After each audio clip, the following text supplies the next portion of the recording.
माता पार्वती को इस बढ़ते संकट के बारे में सूचित करने में विलंब न हो जाए। अरे अरे मूषक जी, प्रतीत होता है मेरा अति सुंदर गोलाकार उदर आपके शीश पर स्थित हो गया है। मैं थोड़ा उसका स्थान परिवर्तित कर देता हूँ।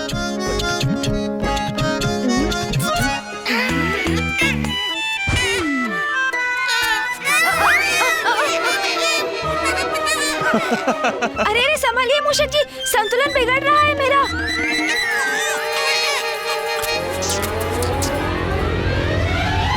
गणेश जी, आपका नहीं बल्कि आपके भारी उदर के बोझ के कारण मूषक जी का संतुलन बिगड़ रहा है। अच्छा अच्छा रुकिए मूषक जी, मैं अपने उदर को संतुलित करता हूँ। अब मेरी स्थिति पूर्व से कहीं उत्तम है प्रभु। ऐसे ही अरे संभालिए मूषक जी।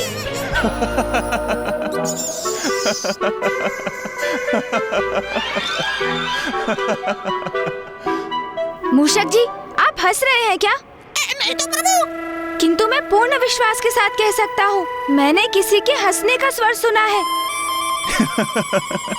गणेश जी की ऐसी अवस्था देखकर इतनी हंसी आ रही है, किंतु मुझे स्वयं पर नियंत्रण रखना होगा। अरे अरे,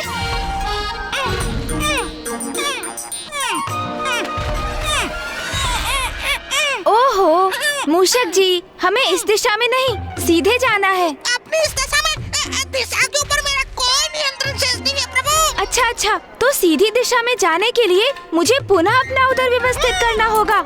ये तो उत्तम युक्ति है मूषक जी। देखा मूषक जी, मेरा अति सुंदर गोलाकार उदर हमारा पथ प्रदर्शक भी बन रहा है।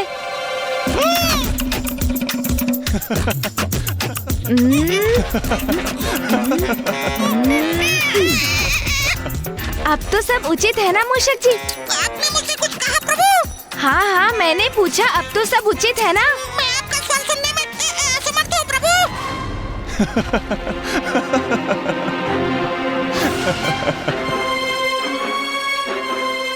मैंने पुनः किसी के हंसने का स्वर सुना। वहाँ ऊपर कौन है जो हंसे जा रहा है? अरे मूषक जी तो कुछ सुन ही नहीं पा रहे। आपके उदर ने उनके कान जो ढक दिए हैं। प्रभु, आप तनिक आगे तो देखिए।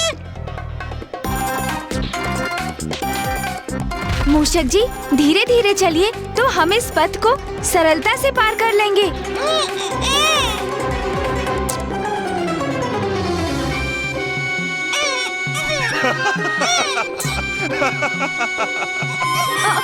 अरे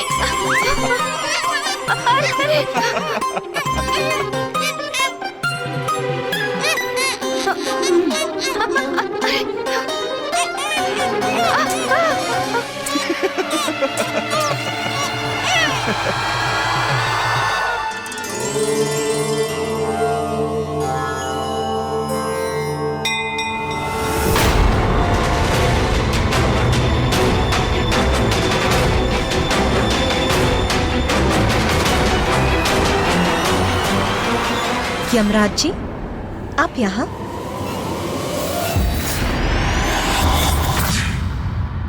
देवगण, इतनी विपदाओं का सामना करने के उपरांत गणेश जी के जन्मोत्सव के हर्ष उल्लास ने एक बार पुनः मुझे नवीन स्फूर्ति से भर दिया।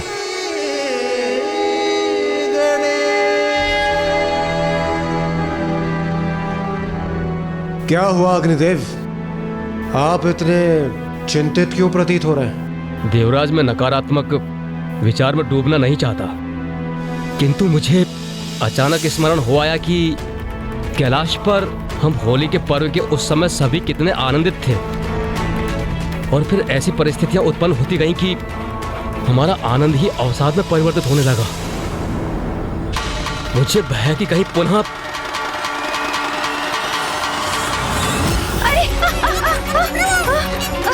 अरे मूषक जी का संतुलन तो बिगड़ रहा है, गिर रहे हैं वो।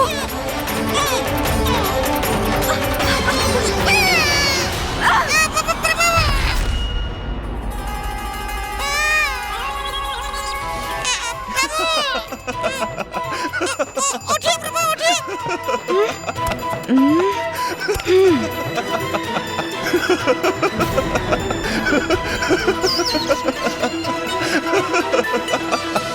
इस प्रकार क्यों हंस रहे हैं चंद्रदेव? यहाँ आपको इतना हास्यास्पद क्या प्रतीत हो रहा है? आप हैं हास्यास्पद। जब से आप मूषक जी पर आरूढ़ हुए हैं मैं तब से आपको देख रहा हूँ। आप अति हास्यास्पद हैं। मैंने स्वयं को रोकने का बहुत प्रयास किया किंतु मेरी हंसी फूट पड़ी। चंद्रदेव का ऐसा व्यवहार! कितनी विचित्र आकृति है ना आपकी। खंभ जैसे हाथ पांव, विशाल काय गज का शीश और उधर मानो अन्न का भंडार हो। ये चंद्रदेव मेरे प्रभु का अपमान कर रहे हैं। और तो और, आपने कभी इस पर विचार किया है कि आपका आहार ग्रहण करने के उपरांत आपका उदर इतना हास्यास्पद हो जाता है, अब कोई आपको ऐसी अवस्था में देखेगा उससे तो हंसी आ ही जाएगी। इतना दुस्साहस!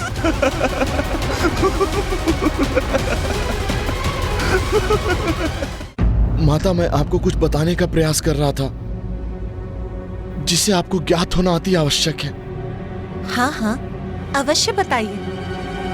माता,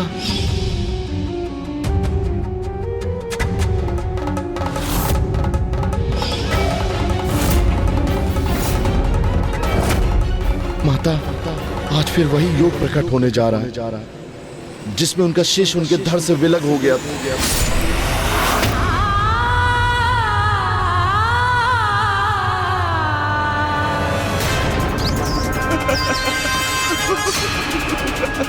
हंसे जा रहे हैं।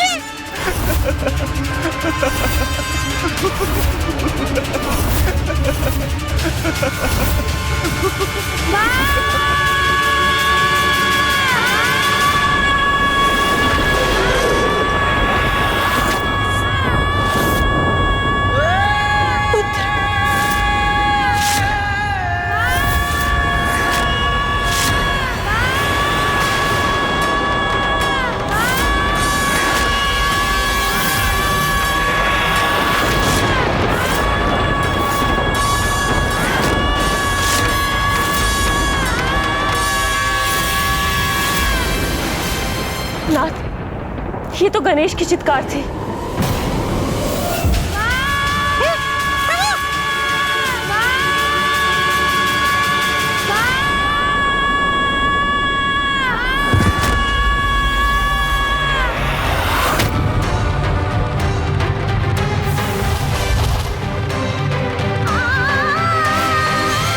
माता,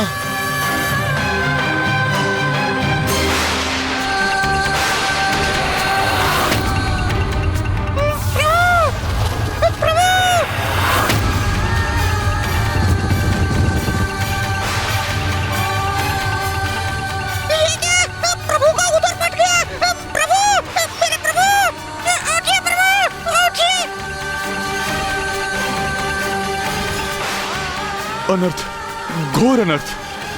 ये क्या हो गया पार्वती नंदन गणेश जी को? उठिए प्रभु, उठिए! ये तो गणेश के क्रंदन का स्वर था। अब तक तो उसे टहलकर लौट आना चाहिए, किंतु बाहर से आने वाले उसके क्रंदन का स्वर कैसा? पुत्र कार्तिकेय, गणेश की इस चित्कार का अवश्य कोई बड़ा कारण है।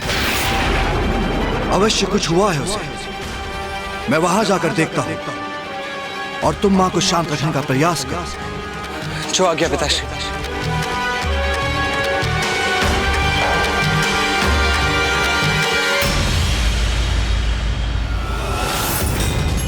आज फिर वही योग प्रकट होने जा रहा है जिसमें उनका शीश उनके धड़ से विलग हो गया था। प्रभु, उठिए प्रभु, मेरे प्रभु, उठिए, उठिए प्रभु, उठिए! गणेश जी,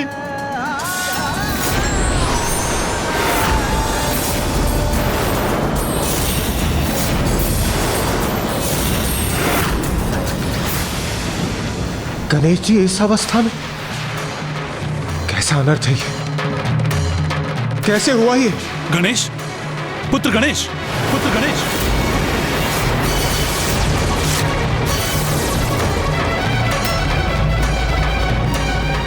चंद्रदेव, कदाचित सर्वप्रथम आप ही यहां पहुंचे थे ना? तो क्या उस समय भी आप यहां उपस्थित थे जब ये अनर्थ घटित हुआ? बताइए चंद्रदेव, ये सब कैसे हुआ?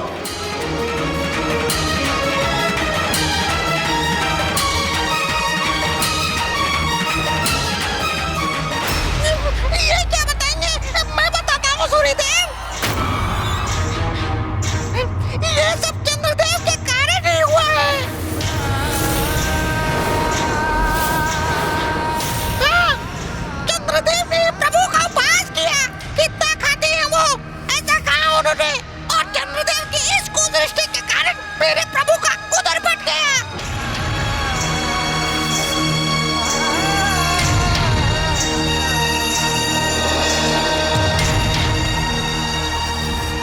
मेरे प्रभु, ये आपने क्या कर दिया चंद्रदेव? यदि माता पार्वती को ज्ञात हुआ तो वो कुपित होकर हम सभी का विनाश कर देंगी।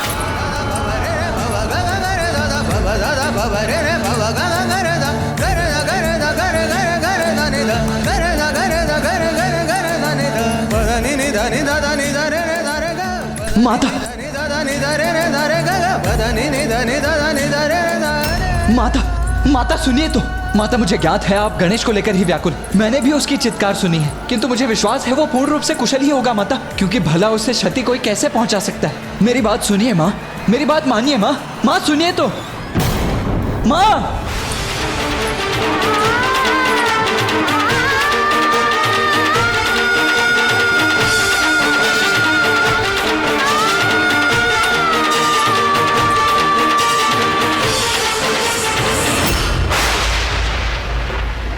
पूर्व में भी जब ऐसी स्थिति उत्पन्न हुई थी, गणेश का शीश उसके धड़ से विलग हुआ था।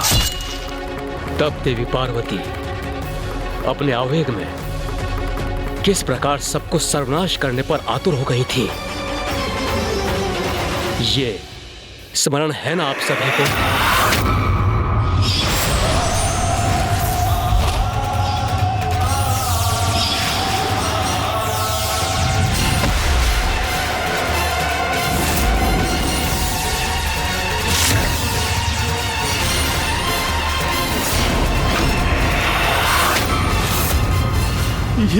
ये क्या अनर्थ हो गया मुझसे?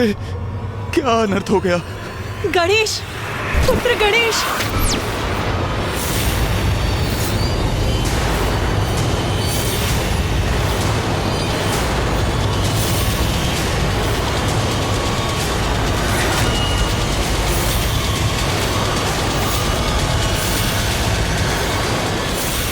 माता पार्वती इसी ओर आ रही हैं। हमें उनके समक्ष नहीं पड़ना चाहिए। हमारी सुरक्षा इसी में है कि हम यहां से कहीं दूर हट जाएं।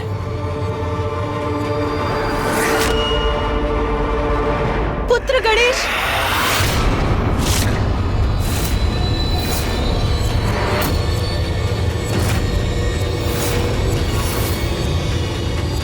माँ सुनिए माँ, माँ रुक जाइए। माता तो यहाँ पहुंच गई।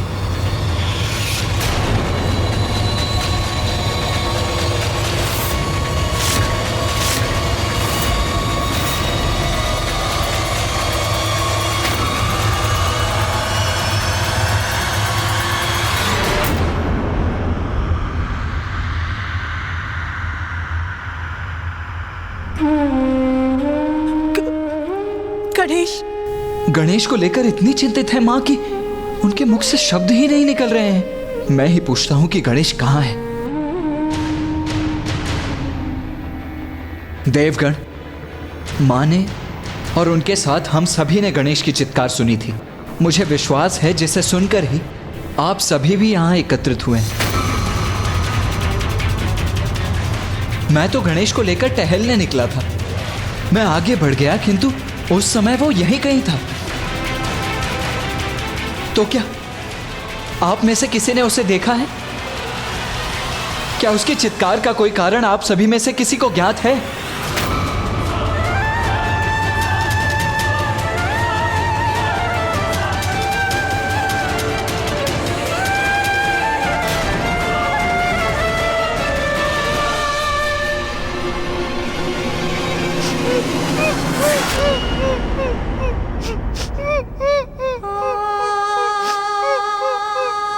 मूषक जी, ये तो मूषक जी का स्वर है। हाँ माँ। किंतु वो रुदन क्यों कर रहे हैं? क्या है उनके विलाप का कारण?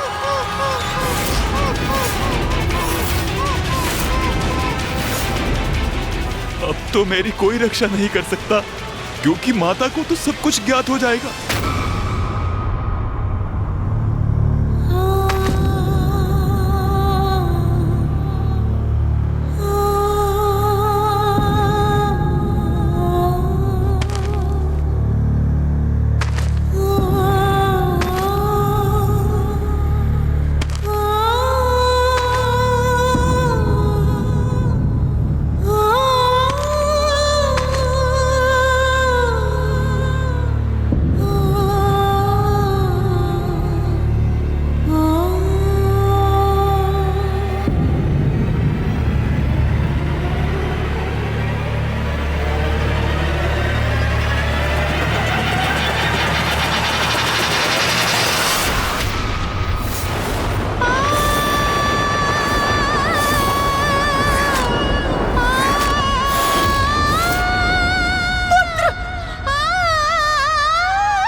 उठो अनुज। पुत्र, माँ ये अपने नेत्र खोलो पुत्र।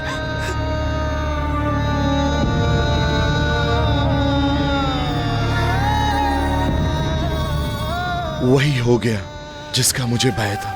यदि मैं पूर्व में ही समय रहते माता पार्वती को इस संकट का आभास करा देता तो कदाचित वो गणेश जी को भवन से बाहर ही नहीं आने देती, फिर ये अनर्थ नहीं होता। ये कैसे हुआ?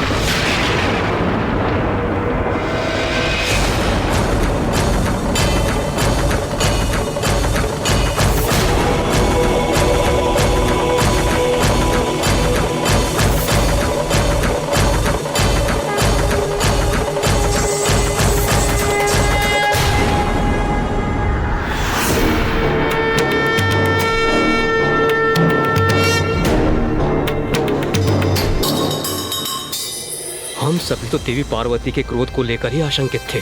महादेव के क्रोध की तो कल्पना भी नहीं की हमने। अब यदि वो अपने पूर्व आवेश में आ गए तो और भी घोर अनिष्ट होगा। आप सभी ने क्या मेरा प्रश्न नहीं सुना?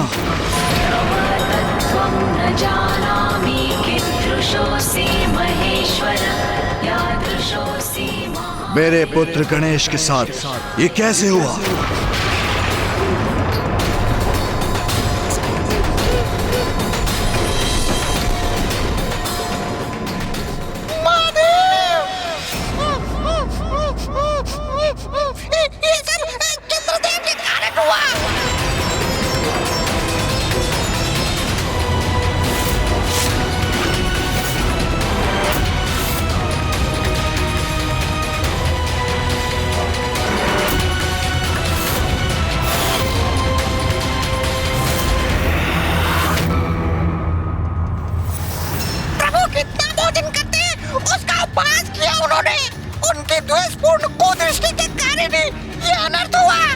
जब से आप मूषक जी पर आरूढ़ हुए हैं मैं तब से आपको देख रहा हूं। कितनी विचित्र आकृति है ना आपकी। खंभ जैसे हाथ पांव, विशाल काय गज का शीश और उधर मानो अन्न का भंडार हो।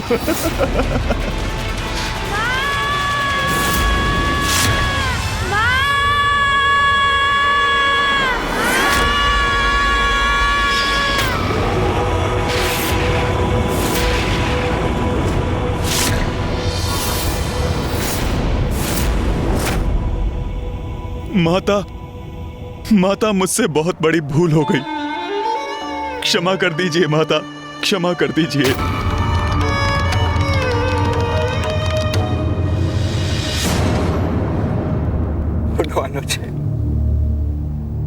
कैसे देवता है आप? क्या आपको इतना भी ज्ञात नहीं कि एक बालक को उसके भोजन के लिए नहीं टोकते, और आपने मेरे पुत्र गणेश के ही भोजन पर बुरी दृष्टि डाली,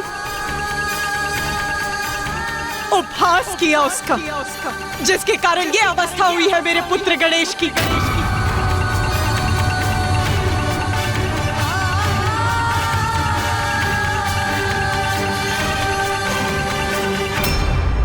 माता, महादेव, मुझसे बहुत बड़ी भूल हो गई। मेरी इस भूल के लिए मुझे क्षमा कर दीजिए। चंद्रदेव, आपने जो किया वो सर्वथा अनुचित था। प्रभु, मैं क्षमा की भिक्षा मांगता हूँ, मुझे क्षमा कर दीजिए। क्षमा कर दूंगा आपको।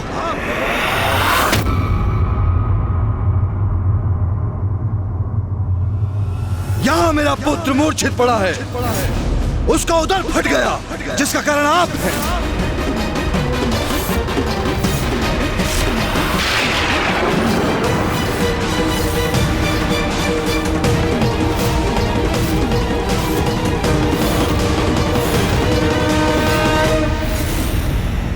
प्रभु, मैं मात्र अपने बचाव हेतु क्षमा याचना नहीं कर रहा हूँ, मेरा विश्वास कीजिए।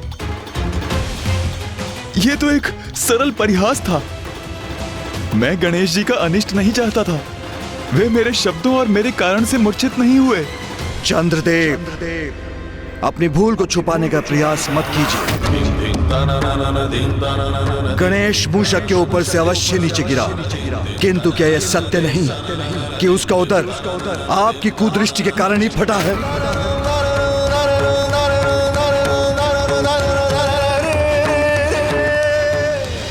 प्रभु, मुझसे भूल हुई। मेरा व्यवहार अनुचित था। मैं अपने इस व्यवहार के लिए लज्जित हूं। अब आपसे और माता से क्षमा याचना करने के सिवाय मेरे पास और कोई उपाय नहीं। चंद्रदेव, आपने जो कुछ भी किया वो दंडनीय है। देवोचित व्यवहार की सभी सीमाएं लांघकर एक बालक का नहीं अपितु सर्वप्रथम पूज्य देवता का भी अपमान किया। वही देवता जिसके आप सभी ऋणी हैं, जिसने अनेक अवसर पर आप और अन्य देवताओं को संकटों से मुक्त कराने के लिए कठोर संघर्ष किया है।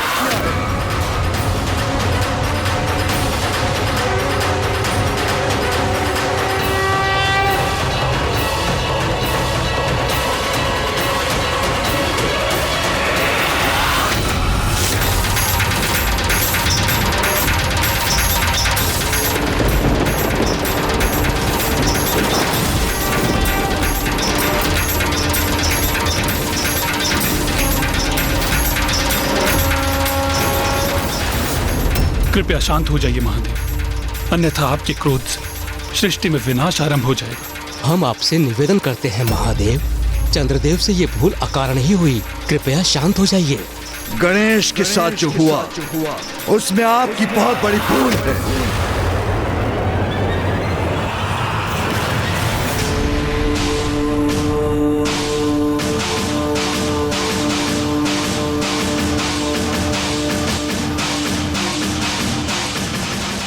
किंतु जो आपने किया वो किसी बुरे आशय से नहीं, आप उसके परिणाम से अनभिज्ञ थे।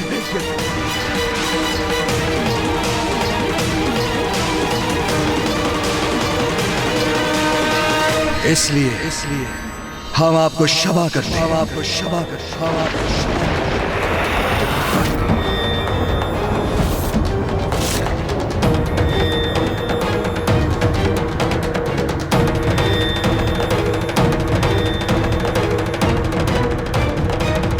महादेव ने उचित निर्णय लिया, अन्यथा स्थिति नियंत्रण के बाहर चली जाती। कदाचित मुझसे ही सुनने में कोई भूल हुई। क्या कहा आपने प्रभु? हम उमा, शांत हो जाओ प्रिय। गणेश पुनः स्वस्थ हो जाएगा, क्योंकि जो गणेश सभी के संकटों को हरने में समर्थ है, जो स्वयं विघ्न हरता है, उसे भला कोई संकट कैसे प्रभावित कर सकता है? क्या आप वो नहीं देख रहे जो मेरे नेत्र देख रहे हैं? आपका पुत्र यहाँ अचेत पड़ा है, आहत है वो। कैसे पिता है आप? आपके पुत्र पर निरंतर संकट पर संकट आते रहते हैं। कभी देवताओं के कारण उसका शीश उसकी धड़ से विलग हो जाता है,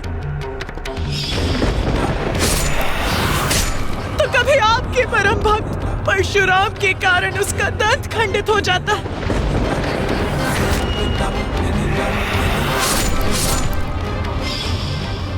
और आज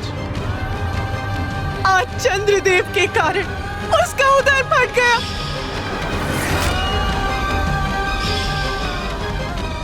और वो यहाँ अचेत पड़ा है।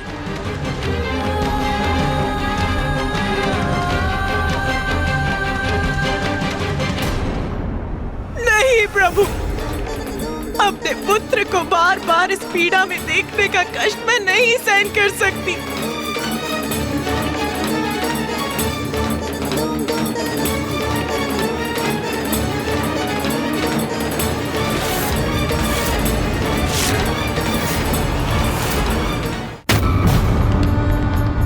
मैं आपकी पीड़ा समझता हूं।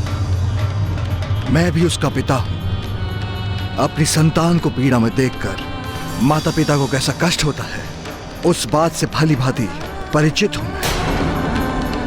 किंतु मैंने चंद्रदेव को उल्हाना दी है, वो अपनी भूल स्वीकार कर चुके हैं।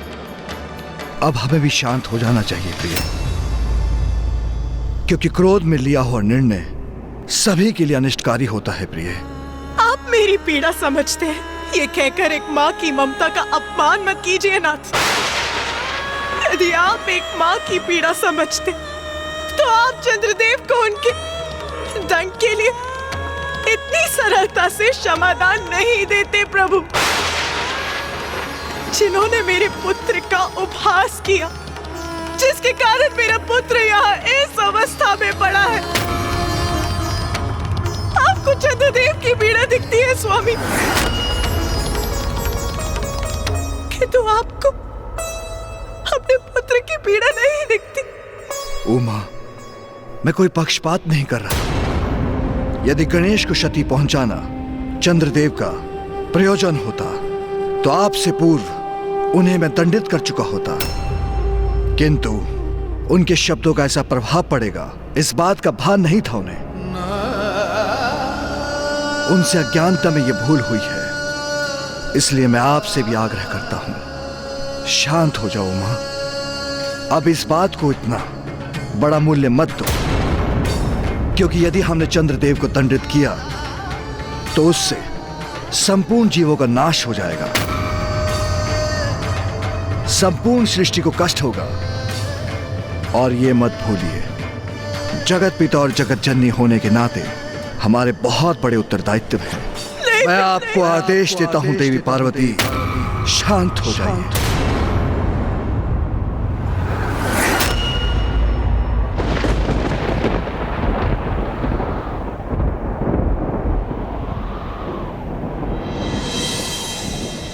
उचित है स्वामी।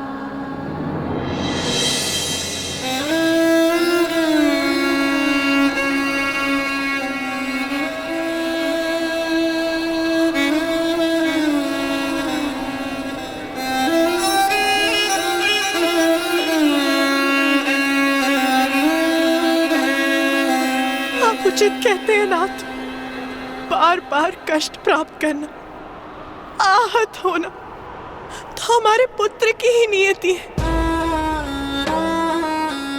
जगत जननी हूं मैं, इसलिए एक साधारण माँ की ममता का अनुभव करने की स्वतंत्रता नहीं है मुझे। और जगत पिता है आप, इसलिए अपने परिवार के लिए शस्त्र उठाने की अनुमति नहीं है आपको। इस संपूर्ण सृष्टि में हम दोनों से अधिक लाचार माता पिता कोई और नहीं। सब कुछ होने के बाद भी हम दोनों अपने पुत्र के लिए कुछ भी करने के लिए असमर्थ है महादेव।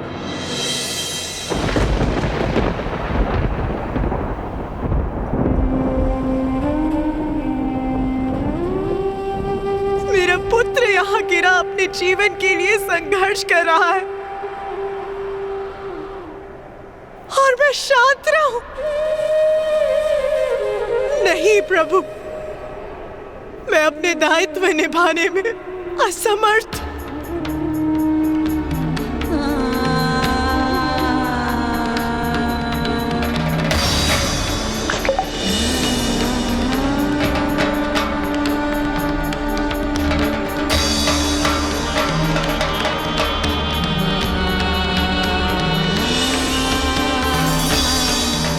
माता, उमा, माते, वहाँ क्या हो गया? आगे खोल।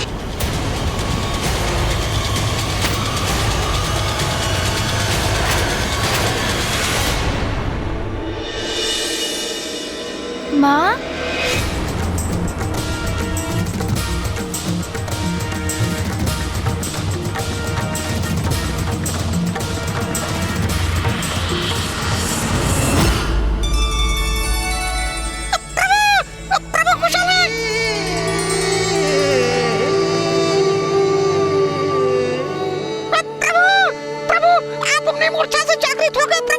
मूषक जी, मैं जागृत नहीं होऊंगा तो और क्या करूंगा?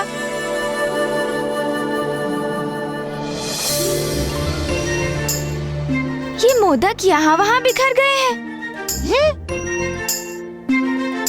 किंतु आपका उदर प्रभु। मेरा उदर फट गया तो क्या हुआ मूषक जी? मैं परम ब्रह्म महागणपति जी का ही तो अंश हूँ।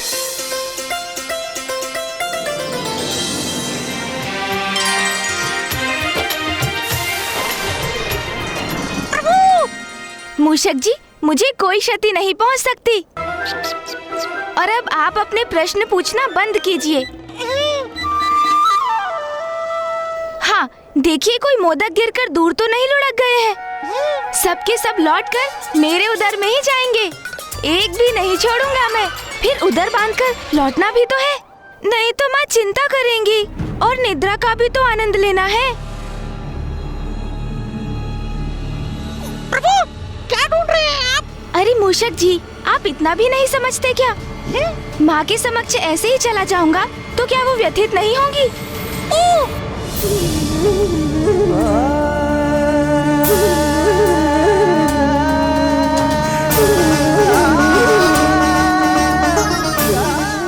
देवता हो या मानव, नियति सभी को विवश कर देती है, परंतु बुद्धिजीवी वही हैं जो हर परिस्थिति का सामना करने के लिए सदैव तैयार रहते हैं।